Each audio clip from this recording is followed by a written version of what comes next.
आइए अब हम बात करते हैं थाना अमरोहा देहात के एसओ राजवीर सिंह की, जिन पर उर्मिला सैनी नामक महिला ने बलात्कार के गंभीर आरोप लगाए हैं। एसपी उदय प्रताप सिंह का कहना था कि पुलिस जांच में महिला के आरोप पूरी तरह निराधार हैं। पुलिस ने सैनी महिला का चिकित्सा परीक्षण कराया है, जबकि जिलाधिकारी लोकेश एम ने इस मामले को गंभीरता से लेते हुए मजिस्ट्रेट जांच के आदेश दिए हैं। इस प्रकरण में प्रेस कॉन्फ्रेंस कर पुलिस अधीक्षक उदय प्रताप ने पत्रकारों को विस्तार से जानकारी भी दी। शासन की जो प्राथमिकता है, शासन की जो मंशा है कि तत्काल जो भी शिकायत मिले उसका समाधान हो, कार्रवाई हो, तो प्रार्थना पत्र उसकी जांच है हो, घटनाएं हो, उस पर भी कार्रवाई अमल में लाई जाए। अब एक घटना और जो कि कल की बताई गई, उस घटना के बारे में मैं आपको थोड़ा विस्तार से बताना चाहूँगा, क्योंकि वो घटना इस तरह की है जिससे आसानी से जब तक पूरी बात न बताई जाए तो शायद उसे और डिटेल बताने की आवश्यकता बाद में पड़ सकती है। इसलिए मैं चाहता हूं कि उसकी बात आपको बता दूं। कल बीती रात उर्मिला देवी नाम की महिला, जो कि उर्मिला देवी पत्नी नारायण सिंह, थाना मझौला मुरादाबाद की रहने वाली हैं। इनका गांव लाकड़ी फाजलपुर नया गांव, जो गागन नदी के क्रॉसिंग पे है, वहां की रहने वाली हैं। उर्मिला सैनी रात्रि में लगभग 12:30 बजे मेरे पास मुरादाबाद के पुलिस उप महानिरीक्षक और आईजी कार्यालय पर जाने के बाद यहाँ आई और एक टाइप शुदा ये उन्होंने शिकायती प्रार्थना पत्र दिया, जिसमें IG public DIG Moradabad typed है, लेकिन मामला संबंधित थाना अमरोहा देहात लिखा हुआ है। अमरोहा देहात थाने का मामला यह है जिसके बारे में मैं आपको बताने जा रहा हूँ। उर्मिला देवी ने एक प्रार्थना पत्र आकर रात में करीब 12:30 बजे मुझे दिया कि मैं अपने मोबाइल खो जाने की सूचना देने थाना अमरोहा देहात गई। वहाँ पर उन्होंने नाम भी लिखा है कि वहाँ पर उपस्थित एसओ राजवीर सिंह ने प्रार्थी को बुलाया और कहने लगे कि क्या बात है। प्रार्थी ने कहा कि मोबाइल गिर गया, रिपोर्ट लिखाने आया हूँ। उसके बाद इन्होंने आगे की बात नहीं लिखी और लिखी है कि एसओ साहब ने कहा कि अंदर आओ और पूरी बात बताओ, और उन्होंने दरवाज़ा बंद कर लिया और गलत बात करने लगे और उनके साथ जबरन बलात्कार किया। ये रात में उन्होंने एक प्रार्थना पत्र दिया। इस प्रार्थना पत्र पर तत्काल मैंने additional SP, CO city, inspector कोतवाली, महिला उप निरीक्षक, पूरी फोर्स सबको बुलाया। इसकी संवेदनशीलता देखते हुए कि ये महिला का मामला उत्पीड़न का मामला है और पुलिस विभाग के थानाध्यक्ष पर इस तरह के आरोप की बात है, तो इसकी तत्काल तथ्यात्मक जांच कराई गई। जांच के बाद यह पाया गया कि उर्मिला देवी, जो कि पत्नी नारायण सिंह सैनी मझौला की रहने वाली हैं, मुझे यह बताया कि ये किसी डॉक्टर के यहाँ, डॉक्टर का नाम नहीं बताती हैं, रोडवेज के पास, जो आपका रोडवेज है, जो रोडवेज चला आ रहा है, नया रोडवेज नहीं, वहाँ कोई डॉक्टर हैं जिनको दिखाने ये आया करती थी। कल भी ये वहाँ से सरकारी बस से चली, कैलसा और कहीं पर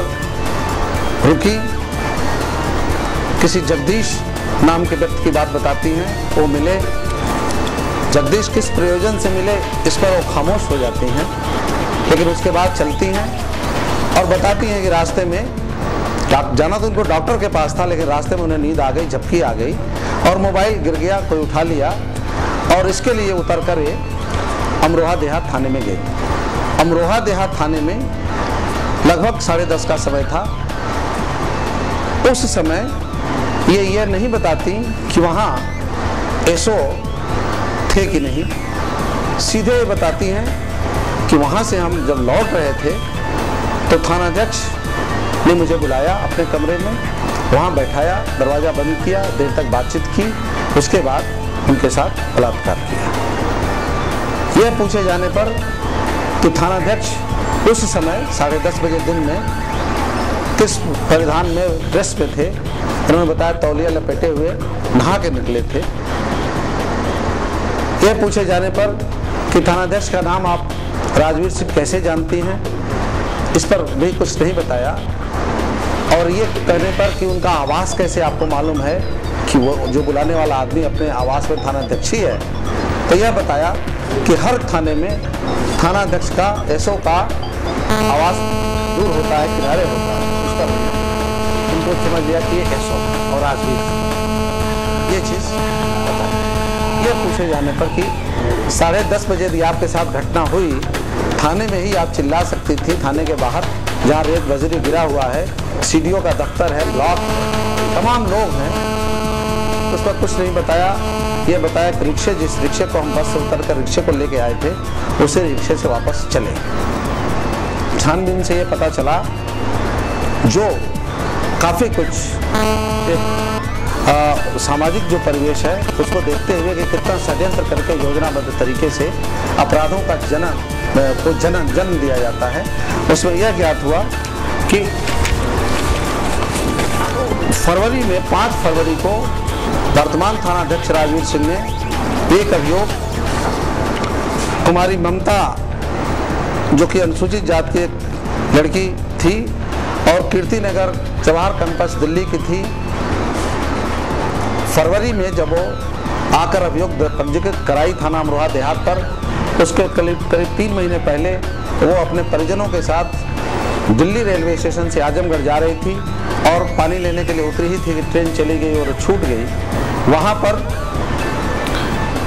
गुड्डी नाम की एक महिला और नेत्रपाल होतराम, कई लोग रहे होंगे जिनका नाम उसे बाद में पता चला, उनके झांसे और बहकावे में आकर उसे यहाँ लाया गया और लगातार महीनों बलात्कार की घटना की गई थी, जिस पर मुकदमा अपराध संख्या 80/11 बलात्कार, अपहरण और दलित लड़की थी, अनुसूचित जनजाति अत्याचार निवारण अधिनियम के धाराओं में अभियोग पंजीकृत किया गया। घटना की गंभीरता और ममता नाम की उस लड़की के साथ हुए बलात्कार आदि को देखते हुए राजवीर सिंह थानाध्यक्ष स्वयं, क्षेत्राधिकारी विवेचक श्री डीके केन, एडिशनल एसपी, सभी ने मिलकर तत्काल गिरफ्तारी कराई और 24 घंटे के अंदर नेत्रपाल तथा होतेराम की गिरफ्तारी हो गई थी। गिरफ्तारी के समय भी कुछ इस तरह के इंडिकेटिव्स मिले थे कि इस गिरफ्तारी को उन लोगों ने प्रतिशोध के रूप में चुनौती दी थी थानाध्यक्ष को और उसको लेकर कल यह सुनियोजित षड्यंत्र रचा गया। यह भी ज्ञात हुआ कि नेत्रपाल सिंह जो अभियुक्त जेल में है वर्तमान में, नेत्रपाल सिंह सैनी, नेत्रपाल सिंह का सैनी का मौसेरा भाई नारायण सिंह है, जिनकी पत्नी